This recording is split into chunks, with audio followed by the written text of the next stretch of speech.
right. Well, back to Buddha and Jesus and all the other figures in the world that are trying to link us to the transcendent. Uh, that will take us to our ultimate concern and then beyond. Uh, Somebody wiser than me said one time, religion's like a cow. It can give you milk, but it can also kick you in the head. And I think a lot of us are here who have been kicked in the head, maybe even traumatized. Uh, so, you know, uh, we're talking about the first kind of religion here. It nourishes us. It can give us milk. It can nourish us. And and the Buddha and Jesus were interested in that. They were trying to nourish us on this journey of feeling connected to all this. Okay, and if to talk about this, to even start talking about the ultimate concern, uh, we have to understand that we're talking about. We have to use metaphor. Um, it requires a different language to do that.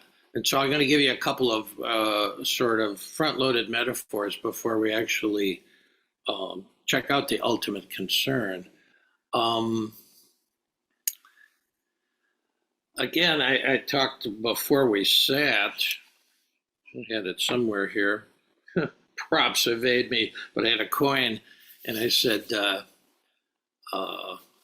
one coin, two sides. You don't have a one-sided coin. So this is this kind of interesting dance between oneness and the necessary two-ness of things. So we have Buddha and Jesus. We have these two guys who are really trying to connect us with the ultimate. Okay, and so here's a tautology. If you know this term, even if you don't know this term, you could say Buddha is to the microscope as Jesus is to the telescope. Consider that. You've seen it. They'd have Buddha, two dots, microscope, then double two dots, and then as Jesus is to the telescope. That's a metaphor for you. They do different things. Buddha was the first guy who actually turned awareness inside. He said, just maybe, we still haven't got this idea about suffering and all of it because we're looking out here. We're trying to rearrange the furniture out here so things will work out, so we won't suffer. He said, maybe we got to turn the microscope inside. And that was the beginning of the Buddhist practice. Really noticing, really looking closely at what's going on. And to do that, you had to stop messing around with the furniture for a while and just sit there. And then when awareness is turned inside, then you start to have this part of yourself that's a witness. And then what do you start to see when you shut your eyes and turn inside? Well, you start to see these cascade of thoughts, this river of thoughts. Okay, that was where it all started. He said, well, and that again, going back to what we've been working on, that the sun can be eclipsed by the moon, that what we're looking for, what we're really trying to find in this life can be eclipsed by our thoughts, our self-centered thoughts, because they are self-centered.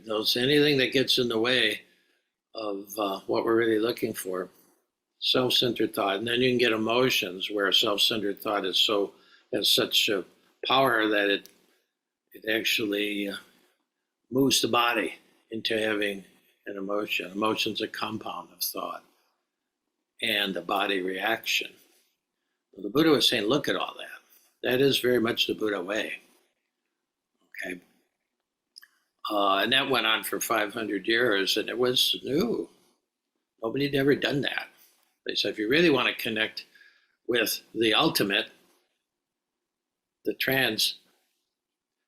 transpersonal, the transcendental, you have to try to go this way. So that was the start of that. Well, And so that's all. If you're looking at this coin, which I cannot find, where is this coin? You can imagine it. If I'm looking at this coin, the head's part of the coin for the Buddha would be attention. Pay attention.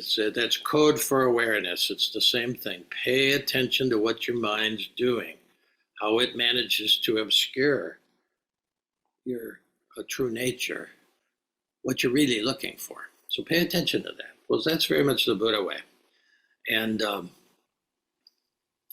Jesus way was a little bit different. It was the other side of the coin. Not attention, but intention. So you could put that in the tautology too. The Buddha is to attention as Jesus is to intention. Those are the two sides of the meditational coin: intention and attention. Now, we were working on attention. You need both sides of that coin to walk this road. But in the Jesus side of it, it's the intention that is the heads. The Buddha side, the head is the attention. But you really need both. Okay. But in, for instance, in Christian meditation, especially centering prayer, which was a great gift to people who were in a Christian tradition, in a Jesus tradition, but they weren't being fed. Well, then somewhere in the late 70s, early 80s, centering prayer appeared. And it was really great for me because I've always been in the Jesus lineage. I love Jesus, but, got off the track. As another great Jesus guy, Richard Rohr, he said, unfortunately, religion, at least he was talking about his Catholic religion, my religion that I started with. He said, it's all about, they just say, pray, pay, and obey. He said, depending on your church, you would order those, but that's basically what it's about. Pray, pay, and obey. That's what it's sort of narrowed down to. And that's not very nourishing. It's not very nourishing. Yeah. But this intention thing is key in the centering prayer thing, whereas attention is the starting point for Buddhism. Well, you need both. It doesn't matter what you're doing. As the Dalai Lama said so well, I've never forgotten it. He said, I'm not here to tell you that there is one right way, the way I practice Tibetan Buddhism. He says, it's the way I've chosen. It works for me. But he said, human beings are too varied, too different. He said, there are many ways. One way wouldn't be suitable. And then he used the great metaphor of 31 flavors, which he loved to go to Baskin Robbins when he would come to America. And he said, you need many flavors. He said, but just make sure you get ice cream and not frozen yogurt. And so ice cream is an actual tradition that takes you all the way. And there are many. Buddhism and Christianity, the Jesus and Buddha traditions are the two main ones for me. But there's Hinduism, there's Sufism, there's a lot of different traditions that will take you all the way to make this connection. Okay. So about the last part of this talk today, I'd like to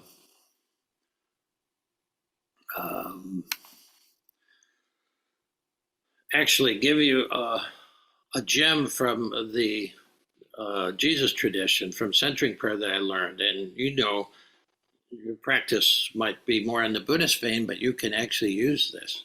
The whole point is learn from everybody, but then find your own flavor.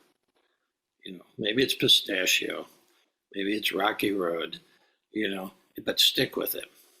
Stick with it. And if you don't have a practice, you're sort of in a kayak on the ocean with no paddle. That's what I think. So I really want to help you get one that works for you. Okay. Well, let's go right to the ultimate concern. And there's a couple of poems that I'll be using to talk about this.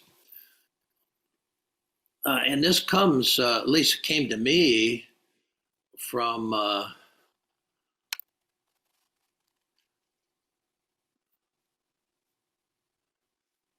to move it here. It came to me from somebody in the Jesus tradition, somebody who actually brought me here, sitting on this cushion right now. One day, Thomas Merton wrote this sentence. It's how a sentence can change a whole life. It was Merton's actual gift, was these sentences that he would write paragraphs and pages, and then he'd come up with one sentence that had the power to change a life. One day, Thomas Merton wrote this sentence: your life is shaped by the end you live for. Get that sentence down. I'll repeat it a couple times.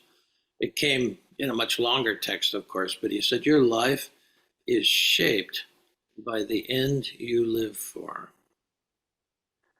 That was a great truth for me. You have to take a look at it to see, if you agree with Merton, but to at least consider the sentence where Merton, who was an incredible voyager, we're still reading his stuff. He said, your life is shaped by the end you live for. This simple sentence poses an ultimate question. What are you living for? That's a kind of ultimate concern. What are you living for?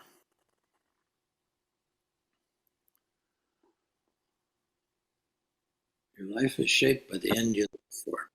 What are you living for? Okay. So let's just consider that for a minute. Let that just sink in. That would be what the ultimate concern would be. What am I living for? What am I living for? Am I just living not to die? Am I just, there's other things, but what am I living for? Now, my culture tells me, whoever dies with the most toys wins. It's a consumer culture. And then, I'm living to be more comfortable. I'm living to have more stuff. I'm living to be more secure. I mean, you've got to understand the cultural sea we're living in here.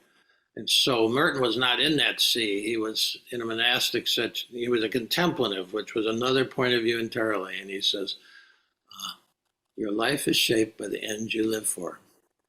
I think that's really true. We might not really realize what we're living for. It's the same sort of similar question to what I started with. Why even show up? Why even attempt to meditate? And when you meditate, what are you here for? Your life is shaped by the end you live for, and your meditation, your spiritual practice is shaped by the end you live for. Everything is. So what are you living for? And I have to make that personal. What am I living for? I don't know. It took me a long time to actually even find that question.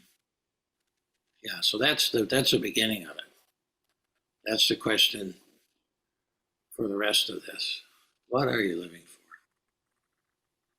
If you think it's not true, well, that's fine too. But I've found that to be one of the truest sentences and truest questions. What am I living for? You can lose that question. You can have it and lose it in a nanosecond. We know that. Meditation shows us that. Here we're here sitting. We're just being aware. Now, we're just being aware. We're just in pure awareness. And in the next minute, we've forgotten what we're even doing here. Well, we'll get back to that. Here's another poem. I got to use poems because I don't know any other way to talk about what can't be talked about. This poem actually has a title. It's called Meditation in 20 Words or Less, because I really want you to have a strong practice and realize what you're doing. And so this is 20 words on meditation, and then we'll reflect on it a little bit. Be still and taste what is in the silence between thoughts. Allow some space in your heart for unimaginable joy. 20 words or less. So let's go back and just, I want to reflect on this a little bit. Be still. If there's anything that our culture is not, it is still. Always moving. Hurry. Merton wrote about hurry in the late 50s. How it was an illness in our culture. We're hurrying from one thing to another. Little did he know what it would be like, 65 years later, how fast we were moving. The Hopis in their prophecy and at the millennium, where everybody was freaking out that their computers were going to blank out, or I don't know what we thought, was fear, fear, fear, of course. But the Hopi had a prophecy, and they said, there's a river running very fast now. So be still. I mean, when are we still? Even when you said it, it's enough to, it's a huge gamble to show up for meditation and to actually build into your day one time a day, a couple times a day, which I do, where you stop running and you stop doing and you just go into being. I mean, it's a total waste of time from our culture's point of view. It's a total waste of time. But you are wasting time, literally, because for a moment, when you're just being aware now, you're out of time. You're in eternity by definition. You're being aware now. You're being still. And it starts with physical stillness. You're never really still. We aren't stone Buddhas, you see. Everything's flowing, Blood's flowing. When blood stops flowing, you got a clot, and then it's serious. No, but this is metaphor again. It just means stop the doing for 20 minutes. That's hard for a guy like me. I'm amazed that I even kept doing this because, it wasn't until I left my day job in my 50s, early 50s, and then opened the Loose Leaf Hollow, and it wasn't until, the marriage failed again that I realized that maybe I was sitting, but I was a workaholic. I'm always working on something. Even when I was sitting, I was working. Working is doing. And that was, it took a lot of pain to wake me up to that to get a handle on this working all the time kind of thing, you see. So being still, it's really hard for some people. It's harder for some people than most just to sit here. And then the practice, whether it's Buddhist or, whether it's a Zen practice or centering prayer, those are the two I know the best. It's very hard to just sit here in the stillness, being aware now, because all of a sudden something comes into it. Elvis leaves the building, and you're out there in the world of thought, which is not the world of being aware now. That is the world of experience. When you're aware now, you hear the birds, you feel the temperature on your skin, the temperature in the room is a little chilly today. You're just really in the body. The heart is the organ of awareness. When we're talking about being aware now, being still, the awareness is connected to the heart. It's just aware. That's not thought. That's bigger than thought. Then you're getting into the transcendent when you're just being aware now. Even if it's only for a nanosecond, then you're gone. Well, then the game is, when you realize you're gone, you bring yourself back. And I'm going to give you something I learned from centering prayer before we finish that is a lovely tool for that. Because sometimes, even when you're aware you're out there, it's a little hard to come back because out there seems sort of juicy. My first teacher, Suzuki Roshi, said, To the ordinary mind, enlightenment seems sort of dull. And I didn't get what he was talking about back in 1972, but I do now. Because out here in the juicy thought world, the self-centered thought world, there's some really interesting drama going on out there, and just to come back and be still, yeah, seems sort of dull, seems boring at first. So be still and taste what is. The tasting is the metaphor for experience. Again, you can taste the meal or you can spend your life reading the menu. Up to you. But realize that choice is there. Doesn't always mean a meal like I always talk about this great Italian meal. It just means tasting is experiencing life. The other is thinking about it. They're different. They're different. It adds up. It adds up. And when you're leaving this incarnation, you would just take the crappiest day in the world, unless you really understand that you're going to keep coming around. If you really have that faith in that fact that you'll be back. But I mean, it's really like Thich Nhat Hanh said. He knew he had the choice when he died to go to the Pure Land, where he could just sort of like be in a remote area and helping people from the remote area.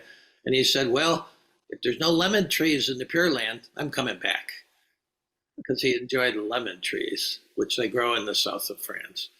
And he understood experience, he said. So he probably is back. So taste, be still and taste, experience what is. And what is what's happening in this moment. When you're in the thought world, you're going into the future or the past 99.9% of the time. You're not in the now.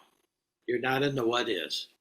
I mean, thoughts exist, but they're not ultimate.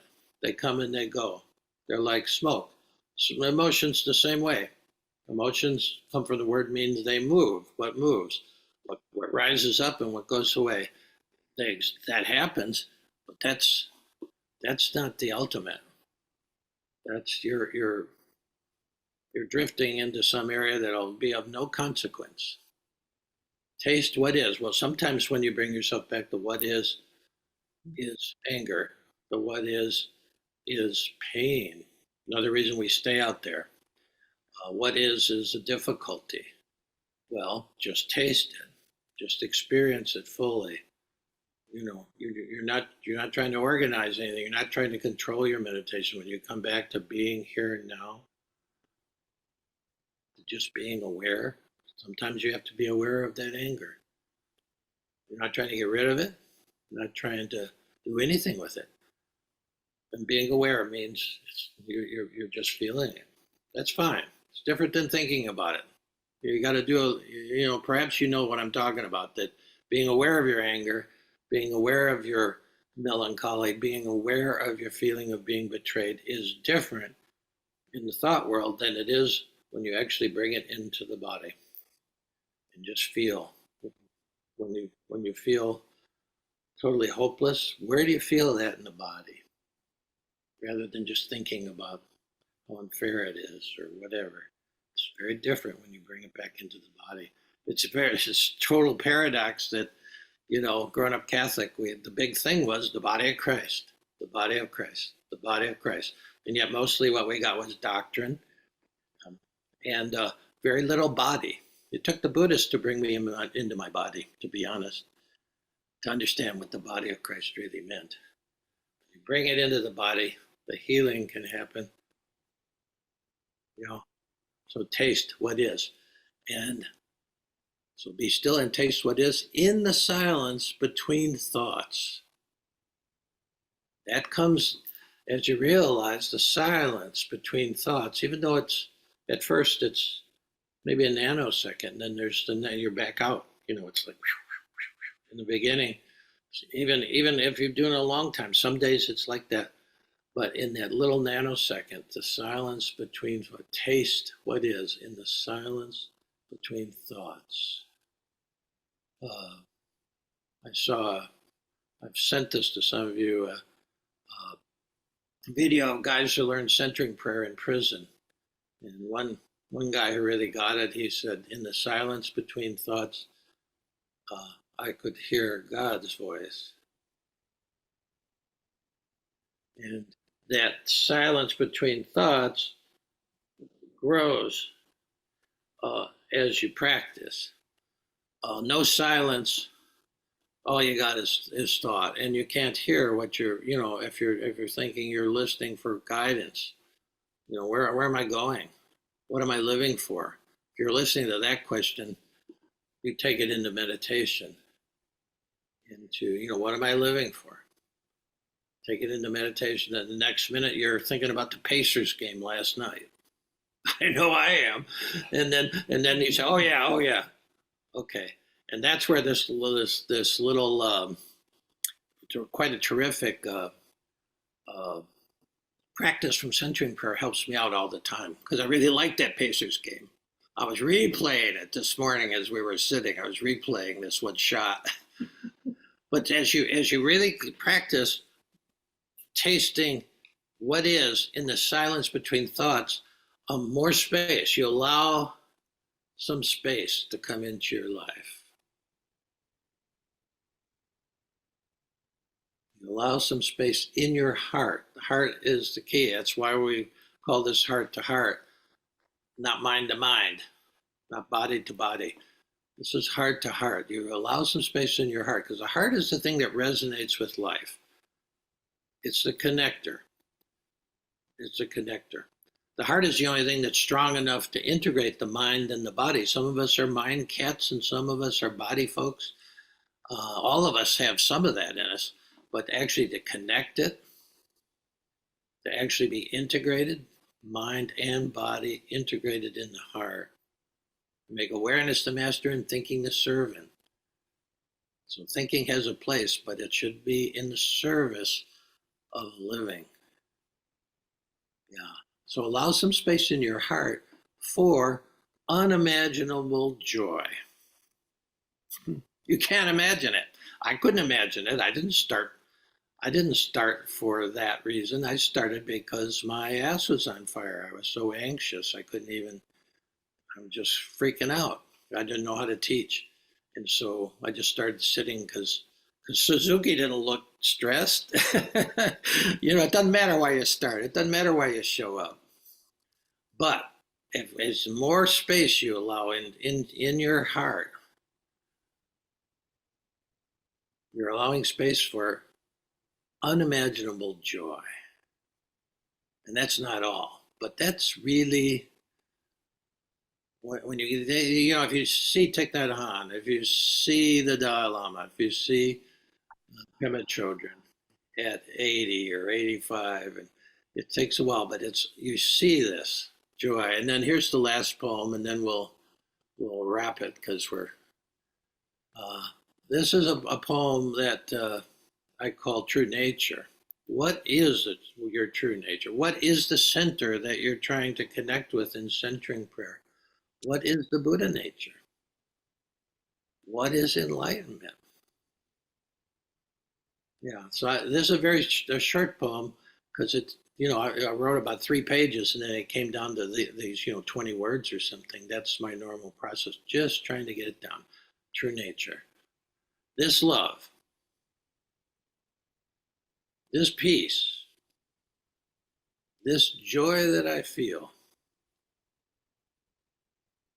the world can't give it, and the world can't take it away.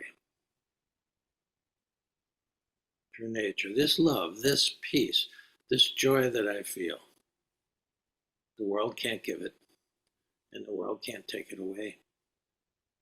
Yeah, now when you hit that, when you really know that that's the truth, because everybody wants love, everybody wants peace. Really, that's what I was looking for at first. A little peace, a little peace, not so much anxiety.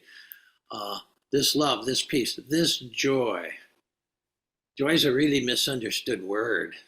Those three words, and I'm just throwing words at it. They're like pointing to it. They don't really have words. They're not really things, but this love, this peace, this joy, it's exactly who we are. Joy doesn't go anywhere. Love doesn't go anywhere. Peace doesn't go anywhere. It gets eclipsed by our self-centered opinions, by our self-centered evaluations. All that happens out in the thought world. It can eclipse that. And then every once in a while, the cloud, if you practice even the first time, but then for the rest of your life, that you show up and you're still and you play this game of meditation or centering where you just want to sit here in your own center, being aware, just being aware now. And then you're gone, and then you come back, and then you're gone. It's a lot of back and forth for years and years and years. But at some point, the clouds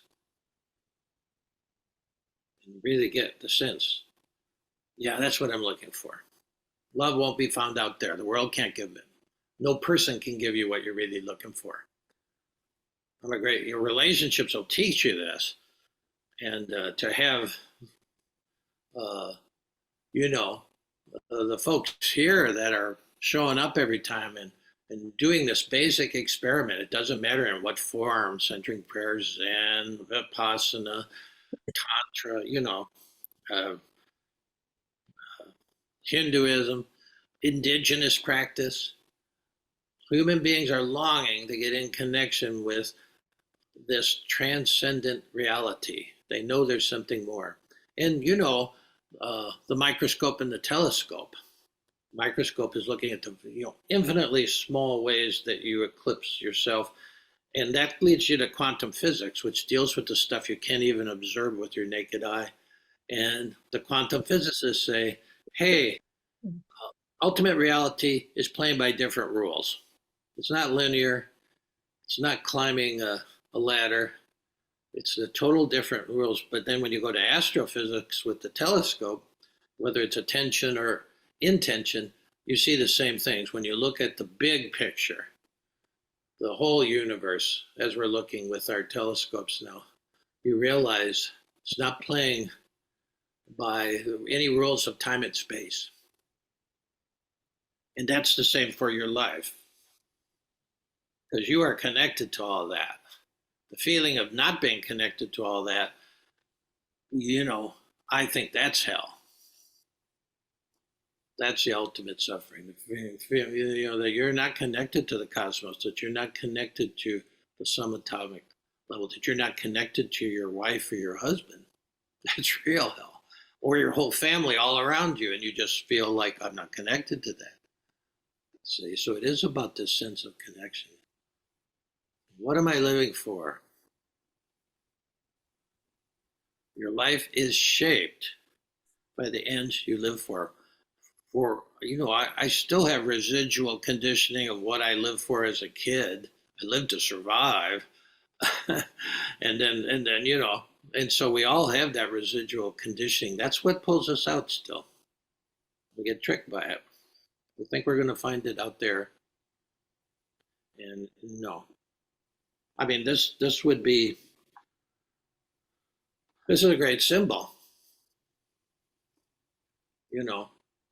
Somehow you don't get this by running around looking for it.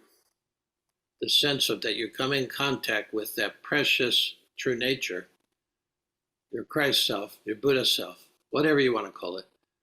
You get it by stillness. And then mostly, that's why we think, oh, hell, I don't have anything like that. Well, it's because we're never still. So we're trying to still the body. We're trying to still the mind. We're trying to actually come here. Now, centering prayer has something very interesting in its process, because it is the same back and forth you have with all the other things, but they say, well, you're really stuck out there. You can use a sacred word to help you come back, because sometimes it's really sticky out there. It's really luscious out there, fantasy land. Much better than sitting here in the silence. That's sort of boring, isn't it? Oh, I'd rather sit and think all day. Pretend like I'm meditating. God knows I've done that, over and over again. Pretend I'm meditating. Meditating or centering is really, you come back always here, you see. So the sacred word is a reminder. It's like having a string on your finger, as Cynthia Bourgeault said, that reminds you, oh yeah, okay. It reminds me, what am I here for? So in the beginning of the day, I said, why are you here? What are you doing on your cushion? What are you doing when you're pretending to meditate? What do you really want to do? And so you boil that down into one word if you can, one syllable if you can. This comes from the 14th century Cloud of Unknowing, which actually meditation and this whole searching for something got obliterated by the Roman Catholic Church, really. They didn't believe in it. They were afraid of it. Pay, pray, and obey. But the Protestants picked up on it. They said, no, you can have an interior life.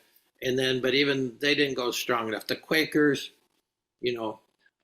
really kept that alive, that sense that you can go into the heart and there was something to find there, you see. So be thinking about that. You can, it's very helpful to me. I have a sacred word that when I'm really stuck out there, it reminds me what I'm really trying to do. It helps me come back. It is my intention. See, so you get a little more intention into your practice. You might have attention, and that's good, but without intention, and the same is true. You can have all the intention in the world, but if you don't notice that you're out here in fantasy land, it doesn't make much difference. You could even have the fantasy that you've had a meditation practice for, 20 years. And how great is that? But actually, most of the time, you're just sitting there thinking about stuff you'd rather be thinking about rather than just being aware now. So that's just offering. It doesn't matter if you think if you want to have a Buddhist practice or if you're, even in centering prayer, it's good to remember, somebody said, oh, I tried centering prayer one time. It really didn't work. And I said, oh, really? I said, what was your sacred word? Well, I don't remember. I said, well, maybe that's the problem. Maybe that's a problem. That is the human problem where we can forget anything. Forget why you're even here. You can forget that question too. What am I living for? That's the one that we dodge because we don't know, and it's okay not to know that. Yeah, maybe your